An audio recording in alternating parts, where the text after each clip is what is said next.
ఇటీవల తన పదవికి రాజీనామా చేసిన హైతీ దేశపు ప్రధానమంత్రి ఎవరు? Answer అరియల్ henry.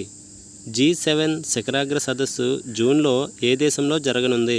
Answer Italy. Shanghai 18 rocket ద్వారా అంతరిక్షంలోకి వెళ్ళిన ముగ్గురు చైనా వ్యోమగాములు ఎవరు? ఆన్సర్ ఏ గువాంగ్వు, లీ కాంగ్, లీ గువాంగ్స్. ఏ పాకిస్తాన్ యువతికి భారతీయుడు గుండెను చెన్నై వైద్యులు అమర్చారు? ఆన్సర్ అయ్యూపా రషాన్. అంతర్జాతీయ మహిళల T20 క్రికెట్లో ఒక పరుగు కూడా ఇవ్వకుండా 7 వికెట్లు తీసిన బౌలర్గా ఎవరు రికార్డు సృష్టించారు? ఆన్సర్ రోహ్మాలియా. తాజాగా నవరత్న హోదా పొందిన కంపెనీ ఏది?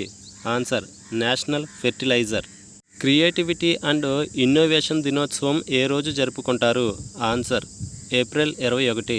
స్క్వాష్ క్రీడకు ఎవరు వీడ్కోలు పలికారు? Answer Saurav Ghoshal. World press photo of the year 2024 award ఎవరు గెలుచుకున్నారు? Answer Mohammed Salem. మొట్టమొదటిసారిగా ఏ దేశంలో హిందీ రేడియో బ్రాడ్కాస్ట్ ప్రారంభమైంది? ఆన్సర్ కువైట్. 2023-24 ఆర్థిక సంవత్సరంలో భారత్లో ప్రత్యక్ష పన్ను వసూళ్లు ఎన్ని లక్షల కోట్లు? ఆన్సర్ 19.58 లక్షల కోట్లు. సిట్రోయన్ కార్ల కంపెనీకి బ్రాండ్ అంబాసిడర్గా ఎవరు నియమితులయ్యారు? Answer MS Dhoni.